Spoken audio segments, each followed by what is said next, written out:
Hello, welcome back to the channel.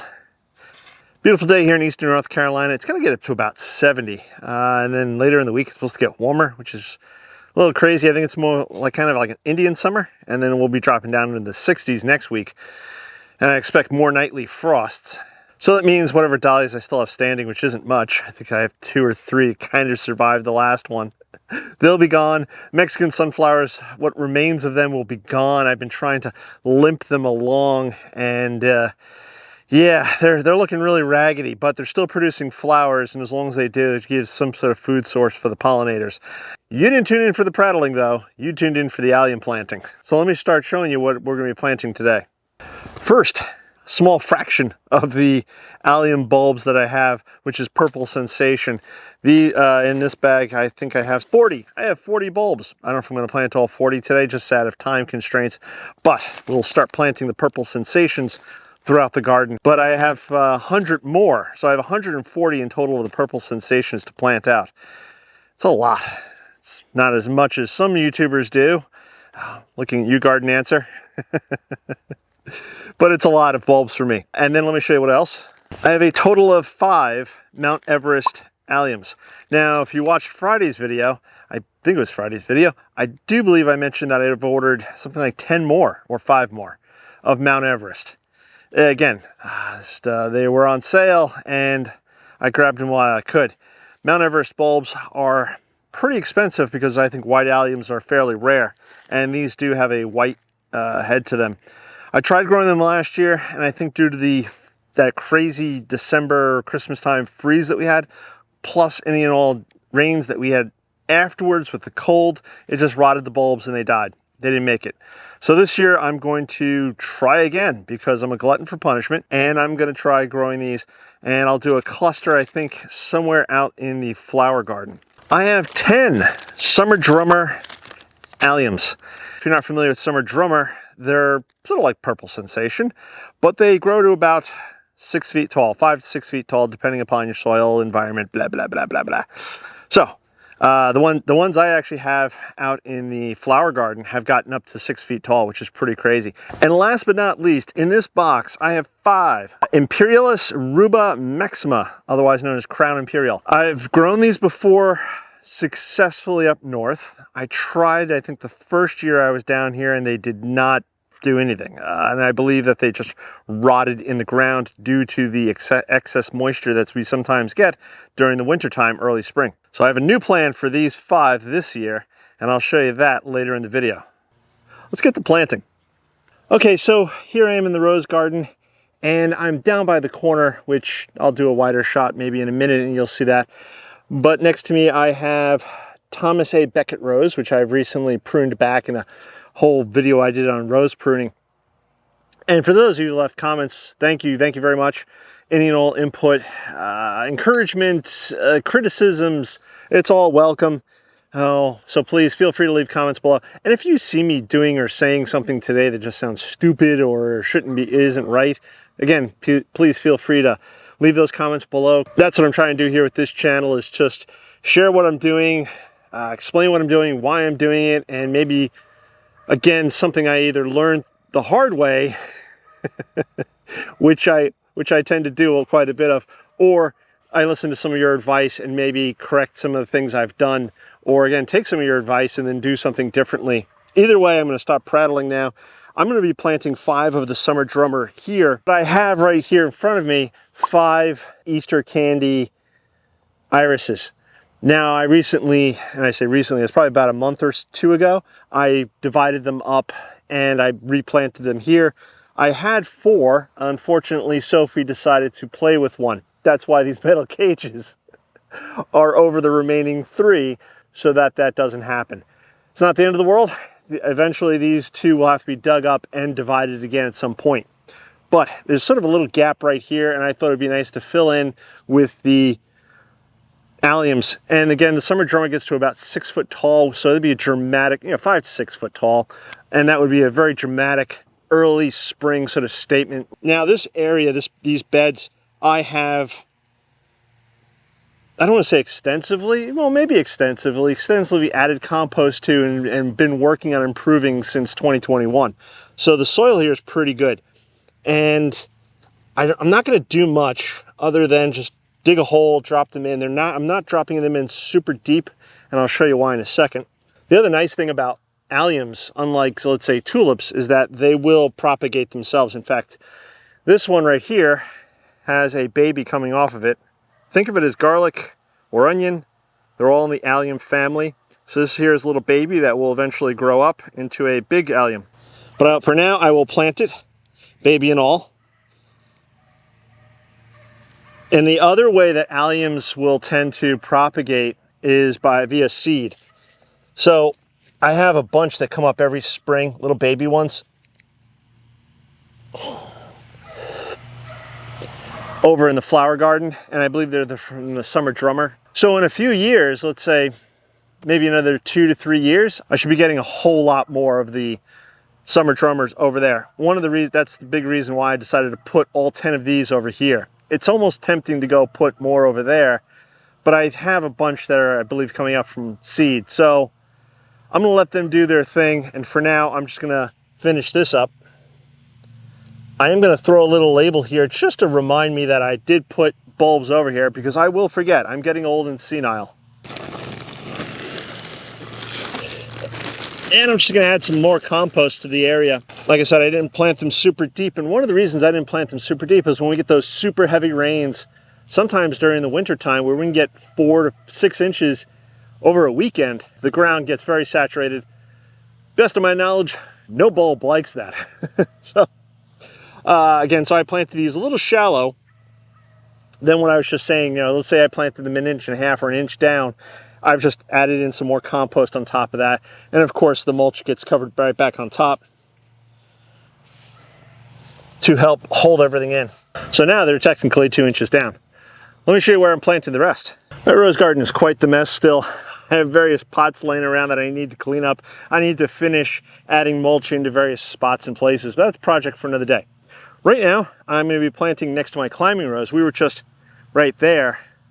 So as you can see, we're sort of in the corner of the rose garden, and I'm going to be putting 5 of them right here next to the climbing rose. The alliums hopefully will be another layer of deterrence, that because they do emanate a smell that the deer don't like. With all the deer sprays and the motion sprinkler and the alliums, hopefully all this is good deterrence for the deer to keep them away.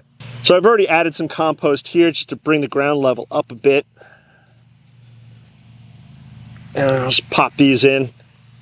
If you've never planted bulbs or alliums before, which again, I think many of you do watch this channel have, but if you're new to gardening or thinking about getting into gardening or just curious, pointy side up, flat side down. It's basic rule of thumb for all bulbs.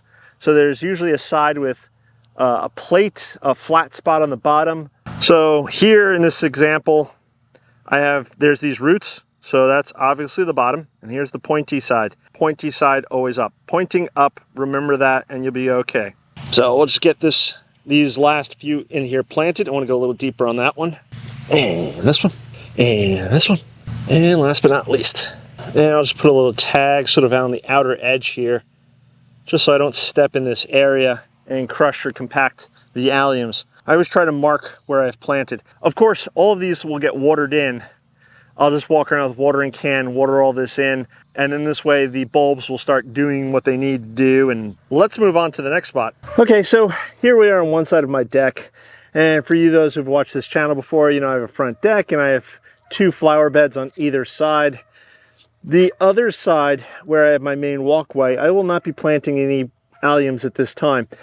But I will be doing something over there, which I'll show you what and why later.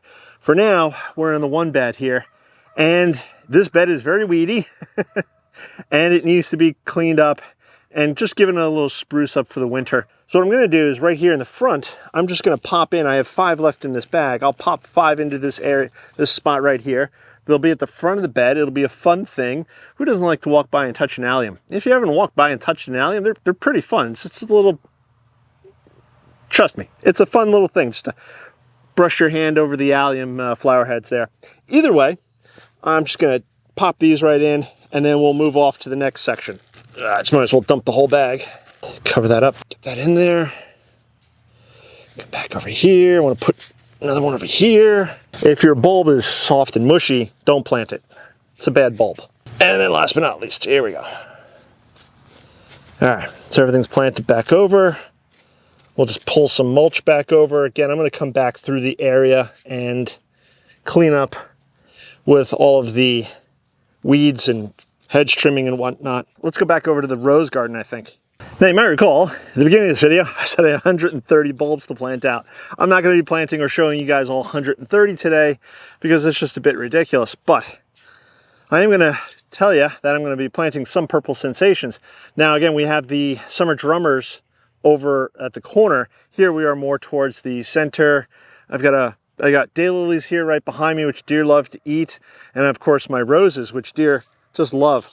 But right here, I think I'm gonna pop in a nice cluster. Let's say at least 5, maybe 6, let's see. I think I'll do a nice little, yeah, maybe 6 right here. Right over here, this grassy stuff. This is all, well, some of it's grass, weedy grass, but it's grape hyacinth. So you'll have the purple of the grape hyacinth, you'll have the tall purple of the purple sensation. I think it'll be all pretty cool.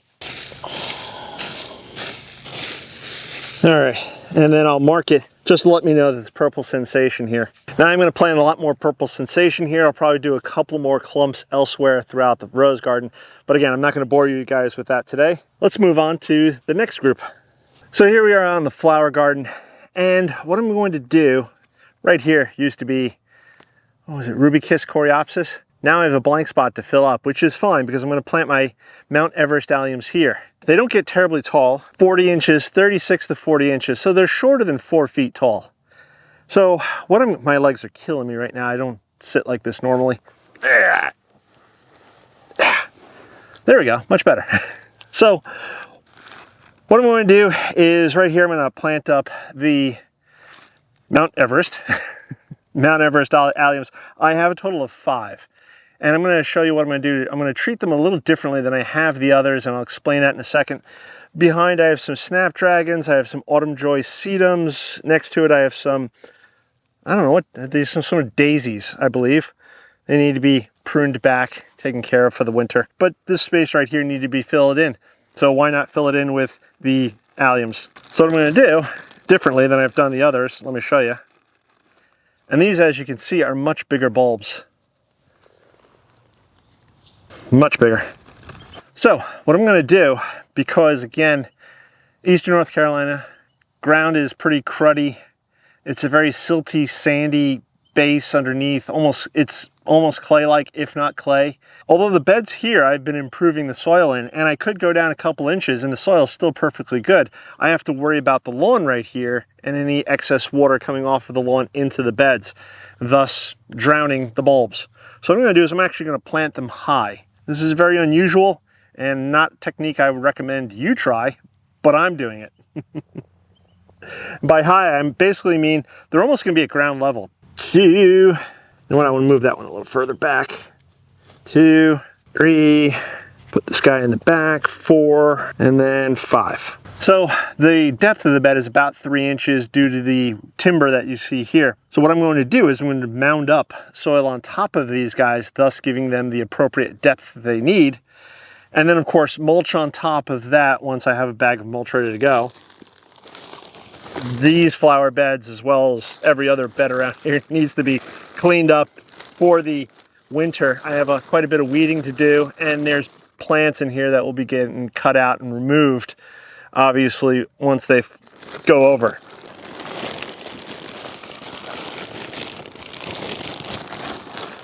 So my theory is that, again, I could dig down 2 to 3 inches and the ground will be perfectly fine.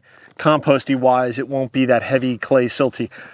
But here's the lawn, and I'm worried about water moving into the space. So if the water does move into the space, again, if we get heavy winter rains, theoretically, the good composty soil, free draining soil beneath the bulbs will allow that to drain down, thus not drowning the bulbs. If I planted the bulbs 2 to 3 inches under the ground here, underneath the grass level, then they would definitely almost assuredly get drowned out. So I'm doing this unusual method, and I'm hoping that next spring, I have Alliums. And by putting the compost here on top, hopefully I'm giving it the depth that they need. So approximately twice the depth of the bulb. And cross my fingers and toes, we have 5 beautiful Mount Everest Alliums come the springtime. If you haven't subscribed, please subscribe. Click that bell icon to be notified when I do post a new video. This way, next spring, you could follow along. Did these come up? Was it an epic failure? Do you think it's going to be an epic failure? Leave a comment below. I will water these in, of course, and mulch over, but I'm not going to bore you with that. What I am going to bore you with is the fact that I have an Etsy store. If you haven't checked out my Etsy store, please go check out my Etsy store. Right now, I have a bunch of different art prints up there, basically photos I've taken from around the garden that just look absolutely wonderful. Who doesn't love a beautiful picture of a sunflower? Maybe you need to cheer up a bedroom space or your office or wherever, but you can go get yourself an 8x10 print, or maybe you're just tired of looking at your boring and dull refrigerator, maybe the car insurance magnet that you have up there. Go get yourself a nice little magnet of a butterfly or a flower or one of the other many magnets I have up there. I will be continuing to add products to my Etsy store in the upcoming weeks. So again, please keep an eye out for that. Bookmark it if you're signed up for Etsy. And of course, don't forget my Teespring store. You can find links to all this below. And also, if you go over to growinggreenfinger.com, there'll be links for that on the homepage there. You just have to scroll about halfway down. Not a big deal. To do a quick scroll, click one of those buttons. Boom, you're linked up. So let's go do the last planting I'm going to do today. And it's going to be just as different as this one. All right, we're on the other side of my front deck, as you can see. This is the other side, and I said I wasn't going to plant any purple sensations over here. And one of the reasons being is that this area, when we do get extremely heavy rains, tends to flood a bit. Now, a lot of the plants that are in here can tolerate it and do tolerate it and put up with it, but I'd like to maybe put my Crown Imperial over here.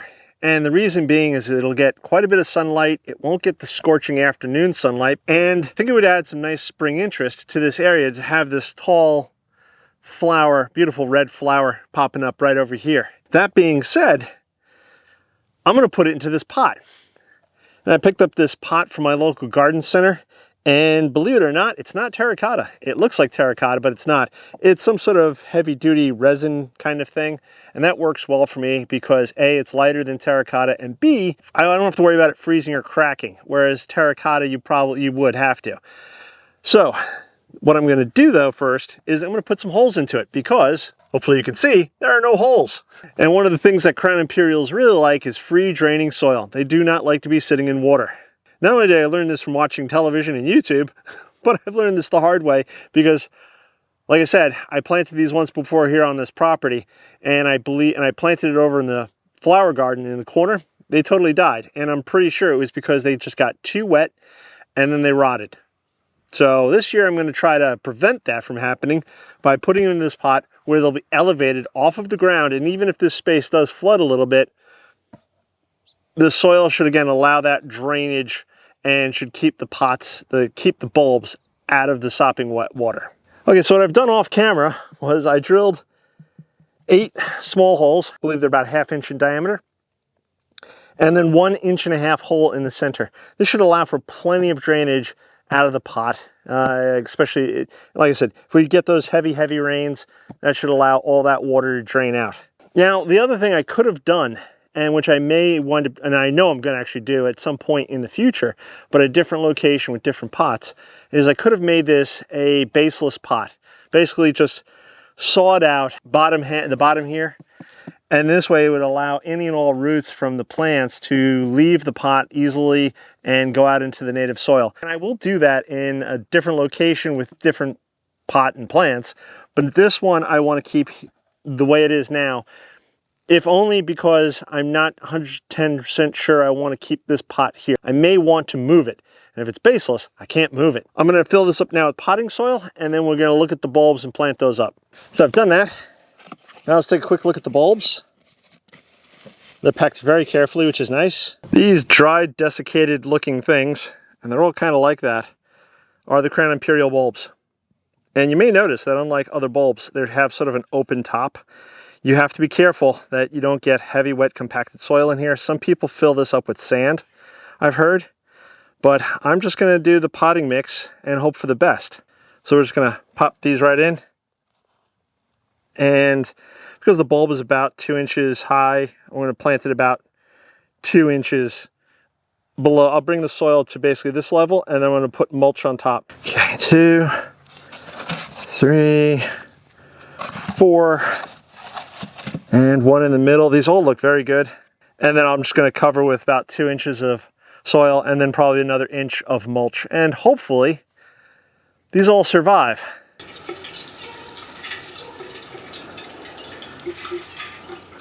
That's going to wrap it up for today. I started planting a lot of my alliums that I have. Again, I had over, what, 130, 40, let's say 50, 150 roughly. And I still have 10 more on the way. They've been shipped. They should be here any day now. And I forgot those 10, I believe they're 10, maybe they're 5. Either way, they're Mount Everests. So I'm going to have another group of Mount Everest someplace. And I'm thinking now, maybe I'll put them also out in the flower garden someplace. I do have plenty of space in one of the forward beds. So when they come in, I may make a mention of it or show you or just do a quick plant up for you guys. But that's the gist of it. Again, I'm not going to bore you with me planting all of these alliums because it's just rinse and repeat doing the same thing over and over and over again. But if you guys have any questions or comments, again, please leave them below. Any suggestions, please leave them below. Do you just want to say, Jay, you're an idiot for doing X or Y? Please, well maybe don't say idiot, but again, I'm also open to criticism because maybe I'm doing something wrong. I'm a novice gardener. I'm figuring these things out. I'm growing my green finger, as it were. Again, if you haven't subscribed, please subscribe. Click that bell icon to be notified when I do post a new video. Please check out all the links below in the description. Sophie would much appreciate it. So the channel is growing. Thank you all the new subscribers. Keep spreading the word. Share these videos. Share clips of the videos, etc. Oh, I think that's going to about do it for today. Sophie and I got to catch you on the next one. Bye-bye. She's eager to go.